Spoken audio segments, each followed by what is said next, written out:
Captain Jake Morrison had always believed that the universe had a twisted sense of humor. How else could you explain a guy who'd flunked out of military academy, spent 3 years as a space janitor, and somehow ended up as Earth's chief diplomatic negotiator? The promotion had come with a fancy title, a barely functioning shuttle, and the kind of mission that usually ended with someone getting vaporized. So let me get this straight, Jake muttered to his companion as he adjusted his rumpled uniform. The Vorthak Empire has conquered half the galaxy, they've never lost a single battle, and Command thinks sending me to negotiate is somehow going to work out? His companion, a small orange tabby with one eye and an attitude problem, merely flicked her tail dismissively. Princess Whiskers had been Jake's roommate for 2 years now, ever since he'd found her hiding in a supply closet on Station Beta 7. The vet had said she was spirited, which Jake had quickly learned was professional code for "this cat will destroy everything you own and somehow make it your fault." You know what, Princess? I think they're hoping I'll screw this up so badly that the Vorthak will just laugh themselves to death. Jake scratched behind her ears, earning a grudging purr. At least that way, technically, we win. The shuttle's navigation system cheerfully announced their approach to Luna Base, where the Vorthak delegation was waiting. Jake had read their files during the flight. 8-foot-tall reptilian warriors with a documented history of turning entire planets into parking lots. Their leader, Commander Threx, had personally overseen the conquest of 17 star systems. The guy collected the skulls of defeated enemies as trophies.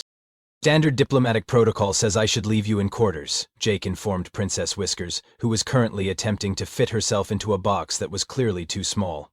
But honestly, at this point, what's the worst that could happen? The cat managed to wedge herself into the box and gave him a look that clearly said, "Challenge accepted." Jake sighed and grabbed the portable carrier from the storage compartment. "Come on, Furball, let's go make galactic history. Or at least provide some entertainment before they blast us into atoms." As their shuttle docked with Luna Base, Jake couldn't shake the feeling that Princess Whiskers looked unusually pleased with herself. In his experience, that was never a good sign. The Vorthak Warfleet hung in space like a collection of metallic nightmares, each ship bristling with enough firepower to turn a moon into gravel. Jake pressed his face against the observation deck window and whistled low. "Well, Princess, they certainly don't believe in subtle intimidation tactics." Princess Whiskers, now secured in her carrier with about as much enthusiasm as a tax audit, responded with a yowl that roughly translated to, "I will remember this betrayal forever." "Ambassador Morrison," came a nervous voice behind him. Lieutenant Torres, the base's communications officer, looked like he'd been subsisting on nothing but coffee and anxiety for the past week. "The Vorthak delegation is ready to begin negotiations. Commander Threx is waiting." Jake could practically hear the unspoken and getting increasingly murderous in Torres's tone. "Right. Time for some good old-fashioned human diplomacy." He picked up the carrier, ignoring Princess Whiskers' indignant protests, and headed toward the conference room. The doors hissed open, to reveal what could only be described as a mobile apocalypse in formal wear. Commander Threx stood nearly 8 feet tall, his scaled hide bearing the scars of countless battles. His yellow eyes fixed on Jake with the intensity of a predator sizing up its next meal. Behind him, 3 equally intimidating Vorthak officers flanked the negotiation table like living weapons. "So," Threx' voice rumbled like distant thunder, "Earth sends a single human and expects mercy?" Jake set Princess Whiskers' carrier on the table and pulled out a folding chair. "Actually, I brought snacks." He produced a bag of pretzels from his jacket pocket. "Want some? They're the good kind, not the stale-based cafeteria ones." The Vorthak delegation exchanged glances. This was clearly not going according to their script. "You mock the Vorthak Empire with food offerings." Threx leaned forward, his claws scraping against the metal table. "Mock? Dude, I'm genuinely trying to be hospitable here." Jake popped a pretzel into his mouth. "Though I guess if you're lactose intolerant, I probably shouldn't offer you the cheese crackers." From inside the carrier came a series of increasingly agitated meows. Princess Whiskers had apparently decided that being ignored was worse than being transported. "What?" Threx demanded, his voice dropping to a dangerous growl. "Is that sound?" Jake glanced at the carrier as if just remembering it was there. "Oh, that's just Princess Whiskers. She's not big on travel, or being contained, or pretty much anything that isn't her idea, really." The Vorthak officers were now staring at the carrier with what Jake could only describe as professional interest. One of them, a particularly scarred individual with captain's insignia, whispered something urgently to Threx. "You brought a weapon to negotiations?" Threx's eyes narrowed. "Weapon? She's a cat. Well, Technically a rescue cat, but that's more of a backstory thing. The whispered conversation among the Vorthok became more intense. Jake caught fragments: small predator, psychological warfare, and something that sounded like advanced Earth tactics. Okay, Jake said slowly. I'm getting the feeling we're not quite on the same page here. Jake should have known better than to underestimate Princess Whisker's escape artistry. The cat had once broken out of a supposedly inescapable pet hotel by somehow learning to operate the electronic lock system. A simple carrier latch was basically an insult to her intelligence. The first sign of trouble was the sudden silence from inside the carrier. Jake had learned to fear that silence more than any amount of yowling. As I was saying, Jake continued, trying to maintain diplomatic composure, Earth's terms are pretty reasonable. We're talking about a simple non-aggression pact, maybe some trade agreements for... Click. The carrier door swung open with the casual ease of a bank vault being cracked by a master thief. Princess Whiskers emerged like a furry orange missile, took one look at the assembled Vorthak delegation, and apparently decided they needed to be personally inspected. Oh, come on, Princess, Jake sighed. We talked about this. Commander Threk's reaction was immediate and instinctive. The 8-foot-tall conqueror of star systems took a step backward as the one-eyed cat hopped onto the negotiation table. The weapon has been deployed.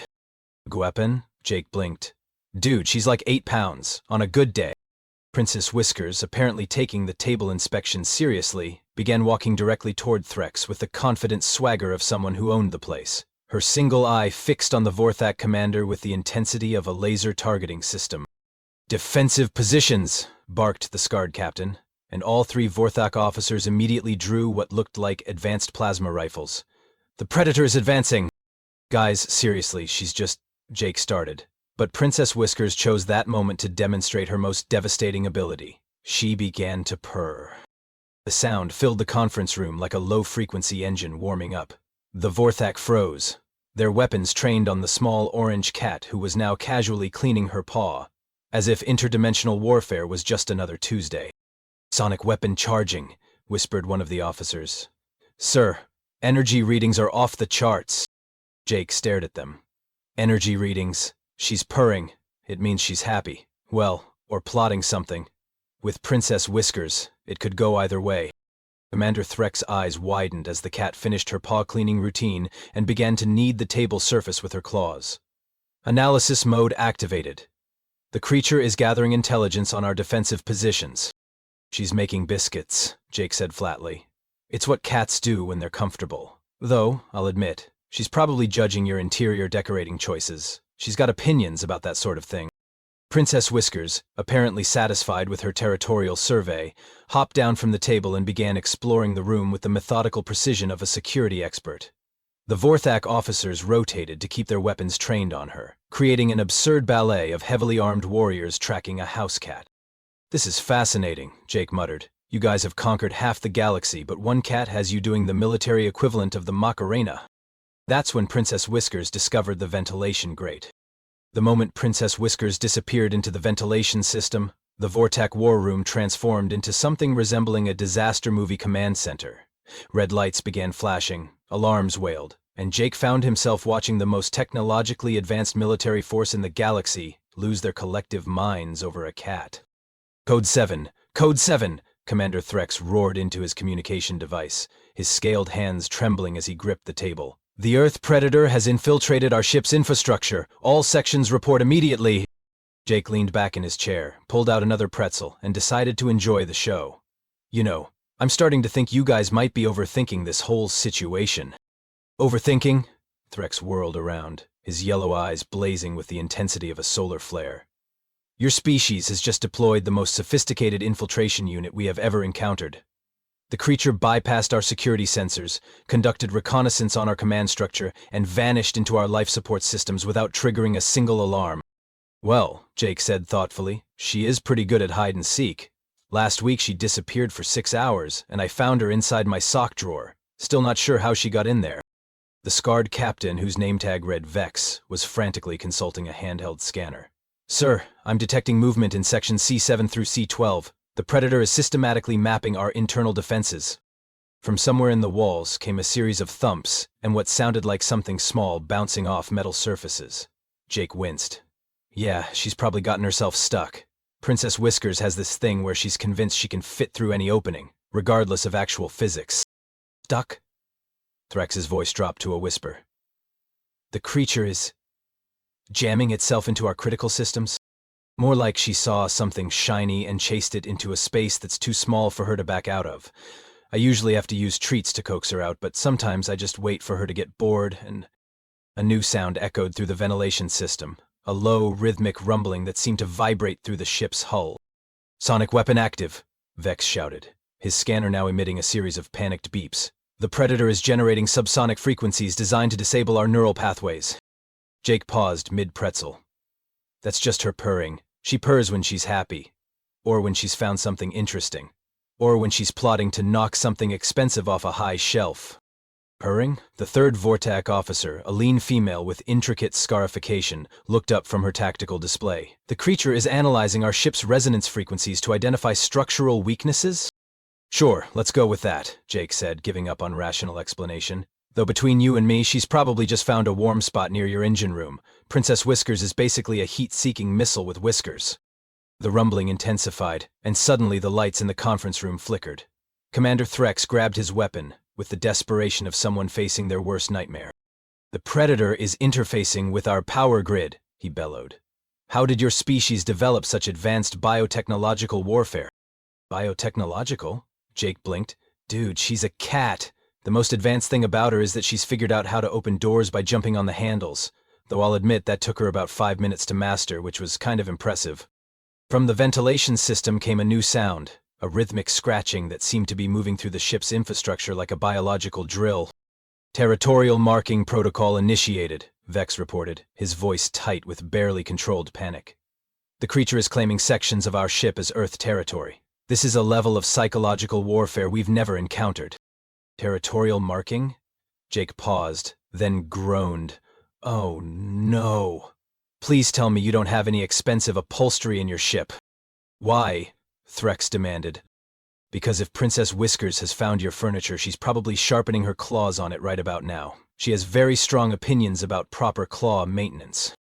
The scratching sound intensified, accompanied by what could only be described as the systematic destruction of something that had probably cost more than Jake's annual salary. The Predator is dismantling our defensive systems, the female officer shrieked. It's using precision strikes to disable our... A new alarm joined the symphony of panic. This one was different, a wet gurgling sound that seemed to come from the ship's food preparation areas.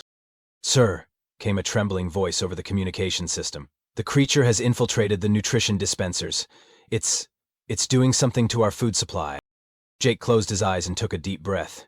Please tell me Princess Whiskers didn't find your food replicator. Replicator. Threx's voice had reached a pitch that suggested complete mental breakdown was imminent. The creature is replicating? No, Jake said quickly. She's probably just... Oh, this is not good. The wet, gurgling sound was getting louder. The moment Princess Whiskers discovered the Vortac food replicator system, she apparently decided that the universe had finally provided her with the ultimate entertainment center. Jake could picture it perfectly, his one-eyed orange menace, faced with a machine that produced food on command, treating it like the world's most sophisticated cat toy. Sir, the trembling voice continued over the comm system. The nutrition dispensers are malfunctioning. Everything is coming out as some kind of fish-scented paste. Jake buried his face in his hands. Oh, Princess, what have you done? Commander Threck's eyes were now the size of dinner plates. The creature has infected our entire food supply chain with biological warfare agents. It's converting our sustenance into tuna paste, probably, Jake mumbled through his fingers. She's obsessed with tuna. Last month, she figured out how to open cans by herself. I came home to find 17 empty cans and one very smug cat. The alarms were now playing a symphony of panic. Red lights flashed, sirens wailed, and the ship's computer system began announcing in increasingly frantic tones. Contamination detected. Food synthesis systems comprised. Please evacuate nutrition areas. Evacuation protocols, Threx roared. The Earth Predator has weaponized our own sustenance delivery systems. This is biological warfare at its most insidious. From somewhere deep in the ship came a series of mechanical grinding sounds, followed by what could only be described as the death throes of very expensive equipment. Jake winced as he recognized the distinctive sound of Princess Whiskers in full exploration mode. The same sound that had accompanied the destruction of his coffee maker, his alarm clock, and his supposedly indestructible food processor. "The creature is systematically dismantling our ship's infrastructure," Vex reported, his voice cracking with strain. "It's using precision strikes to disable our life support systems."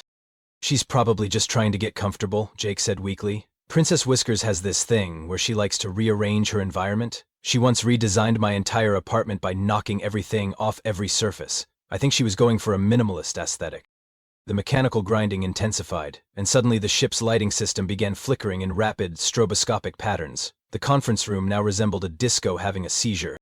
"Neural disruption warfare," the female officer screamed, clutching her head. "The creature is using photosensitive attacks to disable our cognitive functions." "Or she's playing with your light switches," Jake suggested. "She does that at my place. I've learned to sleep with a flashlight." But it was the next sound that really sent the Vortec delegation into full panic mode. A wet, splattering noise echoed through the ship's corridors, followed by the distinctive sound of something small and furry making the kind of noise that cat owners universally dread. "Oh no," Jake breathed. "She's going to cough up a hairball." The sound that emerged from the ventilation system was like nothing the Vortec had ever heard. It was part choking, part retching, and entirely disgusting.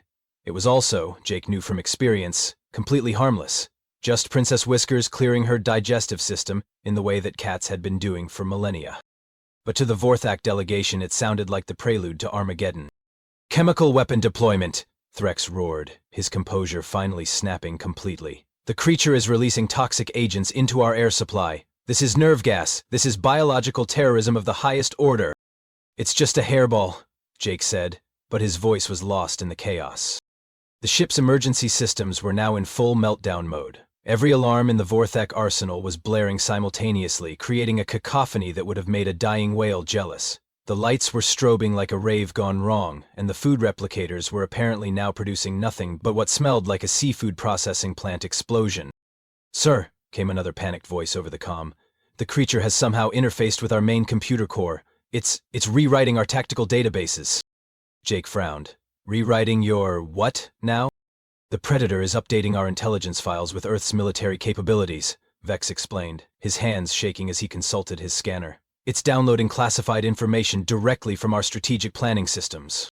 "She's probably just walking on your keyboard," Jake said. "Princess Whiskers has this talent for stepping on exactly the wrong buttons at exactly the wrong time. She once ordered $300 worth of cat treats from my computer while I was in the shower." But Commander Threx was beyond rational thought. His yellow eyes were wide with the kind of terror usually reserved for cosmic horror scenarios. "This is not a negotiation," he whispered. "This is a demonstration. Earth is showing us the futility of resistance." "Resistance to what?" Jake asked, genuinely confused.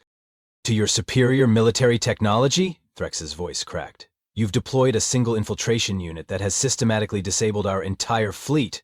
Our food systems are compromised, our computer networks are corrupted, our life support is failing, and our crew is being subjected to neurological warfare."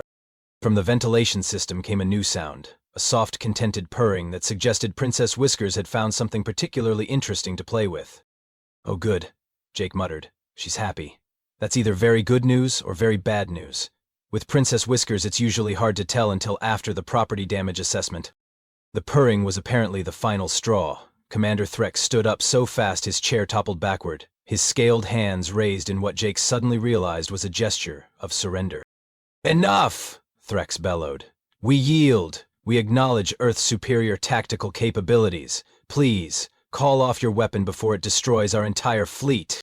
Jake stared at him. "You want me to call off my cat?" "Yes, before it's too late. We offer immediate cessation of hostilities and full diplomatic immunity for all Earth territories." Jake looked around the chaos-filled conference room, at the flashing lights, the blaring alarms, and the three most feared military commanders in the galaxy cowering in terror from a one-eyed rescue cat who was probably just looking for a comfortable place to nap. "You know what?" Jake said finally. "I think we can work with that." The formal surrender of the Vortec Empire to a house cat was, Jake reflected, probably not going to make it into the official diplomatic records. At least not in any version that would preserve his career prospects. Commander Threx stood at attention, his massive frame rigid with the kind of military precision that suggested he was treating this moment with the gravity of a cosmic realignment. Which, from his perspective, it probably was. "By the authority vested in me by the Vorthak High Command," Threx intoned, his voice carrying the weight of 1,000 conquered worlds, "I hereby offer the unconditional surrender of the Vorthak Empire to the Earth Coalition, in recognition of your superior tactical capabilities and the devastating effectiveness of your micro-predator deployment system." Jake glanced at the ventilation grate where Princess Whiskers had last been heard systematically dismantling what sounded like a very expensive piece of machinery. "You know, I'm pretty sure she's just looking for a warm place to take a nap." "A nap?" Vex's scarred face contorted with confusion. "The weapon? Sleeps?" "Oh yeah," Jake nodded. "Princess Whiskers is basically a professional sleeper. She puts in about 16 hours a day, sometimes more if the weather's nice. Though she does her best work between 3 and 4 in the morning, when she likes to run laps around my apartment and knock things off shelves." "It conducts nocturnal reconnaissance missions," the female officer whispered, her eyes wide with dawning horror. "The Predator is gathering intelligence during sleep cycles, when defenses are at their weakest." "Sure," Jake said, giving up on rational explanation. "Let's call it reconnaissance." As if summoned by the conversation, Princess Whiskers emerged from the ventilation system with the casual confidence of someone who had just rearranged the universe to her satisfaction. She was covered in what appeared to be metallic dust, had somehow acquired a small piece of advanced circuitry that was now dangling from her collar like a trophy, and wore the unmistakable expression of a cat who had accomplished something monumentally destructive. She surveyed the assembled Vorthog delegation with her single eye, apparently found them acceptable, and proceeded to hop onto the negotiation table with the easy grace of someone claiming territory that had always been rightfully theirs. "Territorial acquisition complete," Threx breathed. "The Predator is claiming our command center as Earth territory." Princess Whiskers ignored the political implications of her actions and began the serious business of grooming the metallic dust from her fur. The rhythmic sound of her tongue against her coat filled the suddenly silent conference room with the kind of mundane domesticity that made the entire situation even more surreal. She's cleaning herself," Vex observed, his voice tight with barely controlled panic. Is this a threat display?" "It's hygiene," Jake said. "Princess Whiskers has very high standards for personal cleanliness. She once spent 3 hours grooming herself after I accidentally got her wet with a spray bottle." The cat finished her cleaning routine and, apparently satisfied with her appearance, began to knead the surface of the negotiation table with her claws. The sound of metal being systematically perforated filled the room like a very small, very precise construction project. "Analysis mode reactivated," the female officer whispered. "The Predator is evaluating our defensive materials for structural vulnerabilities." "She's making biscuits," Jake corrected. "It's what cats do when they're happy, though I'll admit she's probably judging your choice of table materials. Princess Whiskers has opinions about proper scratching surfaces." Commander Threx pulled out an official-looking document covered in what appeared to be galactic legal text. "The terms of surrender are simple," he announced. "The Vorthak Empire will immediately cease all hostile actions against Earth territories. We will provide full technological and military support for Earth's defensive needs. We will establish trade agreements favorable to Earth interests, and we will formally recognize Earth's sovereignty over all disputed territories." "That's actually pretty generous," Jake said, genuinely surprised. "Though, I have to ask, what exactly do you want in return?" Threx's yellow eyes fixed on Princess Whiskers, who had finished her biscuit-making routine and was now circling the table with the methodical precision of someone selecting the perfect napping spot. "We want assurance that Earth will not deploy additional micro-predator units against our remaining territories." "You want me to promise not to bring more cats to diplomatic meetings?" "Exactly." Jake considered this.